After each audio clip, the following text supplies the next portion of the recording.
We were engaged to marry. Okay. And by then I was working in the bank.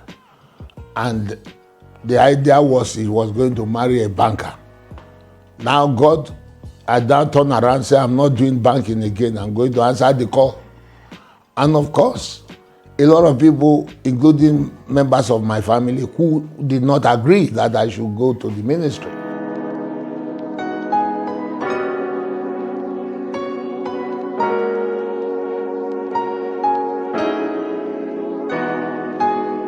It's been a journey of adventures in faith, a journey of that is filled with ups and downs, challenges, and which are normal in any growing adventure, any growing venture organization.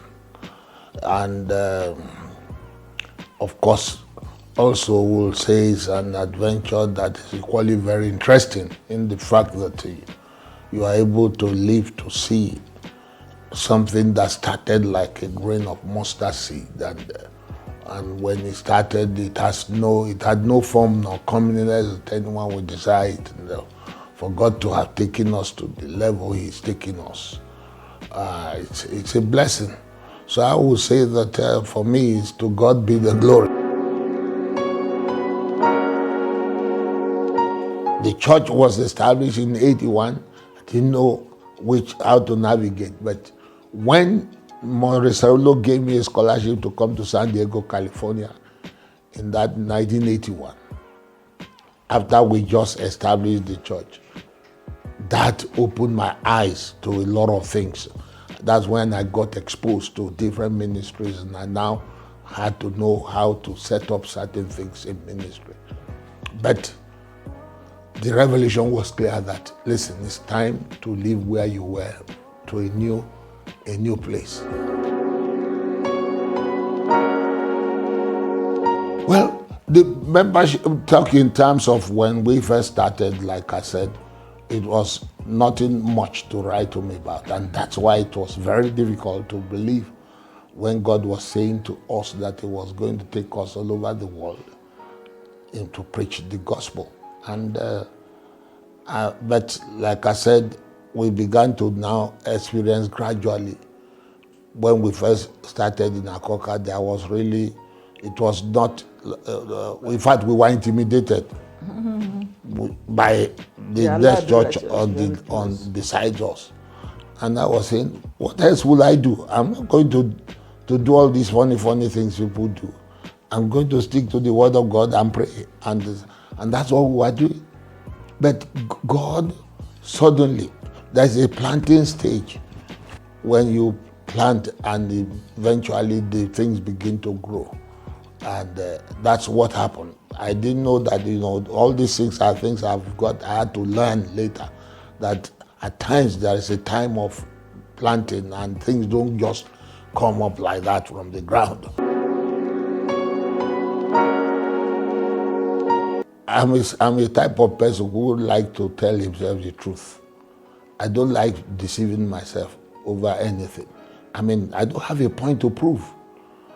Whatever God is doing through us is not because of me. It's His grace that has been able to sustain me. So why would I, in fact, following your question, when this ministry was growing, I remember that a lot of people told me, look, why don't you call journalists, let them come and help you advertise the church? And I said, no. I said, listen, why would I advertise the church? Is it my church? If I make news, journalists will want to come and hear from me. So my part is stay where God called you, make news where you are. They will ask for you for interviews. And that was what has happened. In those days, as early as that time when we were starting newly, because that was what was happening. There are lots of things we innovated. There are lots of things we were pioneering as a ministry. Like the music ministry that is now most ministries are now following contemporary music. It was not popular then. People were using hymns, but we more or less exposed it to people. And there are many people who came to this ministry through music. I'm used to it over the years. That's who he is. And if you shut him up, you won't allow him to fulfill his calling.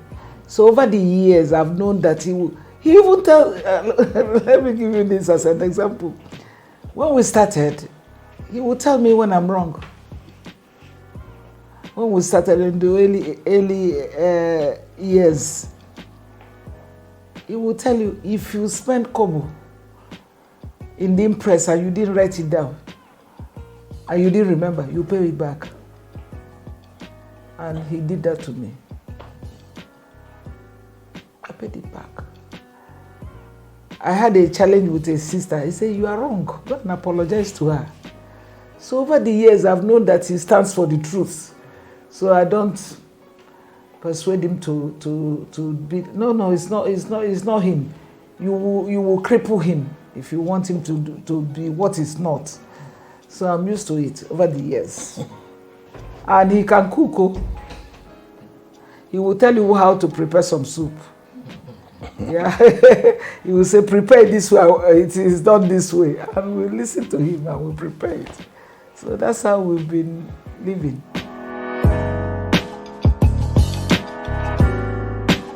Charity begins from the home.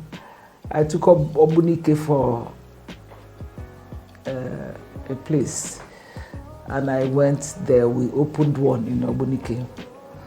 And started training people, we employed some, they do different crafts. If it's not education, it will be even this POP, sewing, hairdressing and all that. What moved me is that when we went to dedicate it, one of the pastors, a pastor in a church, told us that he's eating today with his children because of this center. Because you know village pastoring now, they'll bring yam and vegetable, not offering. They'll bring yam and vegetable and different things to greet the pastor. They don't bring that much money. So, but when he was trained in one of the vocations, he was able to make money to send his children to school and pastor his church. So right now we have just finished, because a lot of people want to come from the outside town and they can't come and go back the same day. So we had to do a hostel. We just finished a hostel, which we'll trust God to dedicate next year. So the Rehoboth Home had done a lot in the lives of people, a lot to the glory of God. Everything is to God's glory. It's not about me, it's about Jesus. I went for a program and I saw that in that program I wept till I go home. Cervical cancer was killing a lot of women, which is treatable. So I still came back and shared with my women. I said, let us go to the villages and treat them with doctors and all that, because it's treatable. So we started doing, I think we have treated about 10,000 women or thereabouts that could have died. Even there's one particular place we went, the pastor of the place, I wish you came last year. My best woman died of cervical cancer. So what are people looking for money for? What like Daddy said, you cannot put on 2 dresses. It's for you to help others, for you to make others live and not die. So that's how we started the cervical cancer screening. One of the 2 girls in my hostel, in the Rehoboth hostel, they are twins. Their mom is partially blind. And when they came here to do some, what was that thing? Skill acquisition. Skill acquisition. The mom was trying to get something doing. Small girls, they're about 7 years at that time. And I told her, when they told me about the story of these 2 girls, the mother doesn't see very well. And the place she lives, if they leave them there, they are going to abuse them. I took them. They are now 11 years.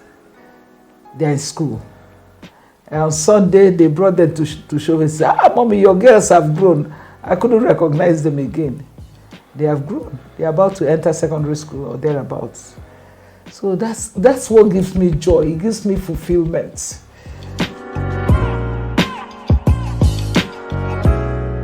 Well, I think they've reached the advanced stage. I was just speaking with the chairman before this interview to know how far they've gone. We trust God. You know, it's a climaxing of our 40-year celebration, because the church was inaugurated 4th of January 1981. That's this 40 years. And so we decided that throughout this year we will create awareness and make impact. So one of the instructions I give to all our churches is that wherever they are located, they should be involved in Christian social responsibility. And so many have been able to impact their different areas of operation, assisted in their own different branches, their environment, their community in different areas. And to be climaxing during this Kingdom Life, which is starting November 21st through the 28th. And what I meant by celebration, there are many people who have graced our conferences since inception. We've had people like Pastor Adeboye, who have spoken severally here in this conference, Pastor Ayo, Dr. Felix Omobude, Bishop Francis Waloke, Bishop Oka. So we've got quite a lot of them who have been here during our conferences and who spoken severally. But what I would have wished is to have brought all of them, even if they will just speak 3 minutes, 4 minutes during the period. But you know it's not possible with all the COVID regulations, and then of course the limited number of days. So we can't have them all, but we just made a few selections. But Adeboye will be here.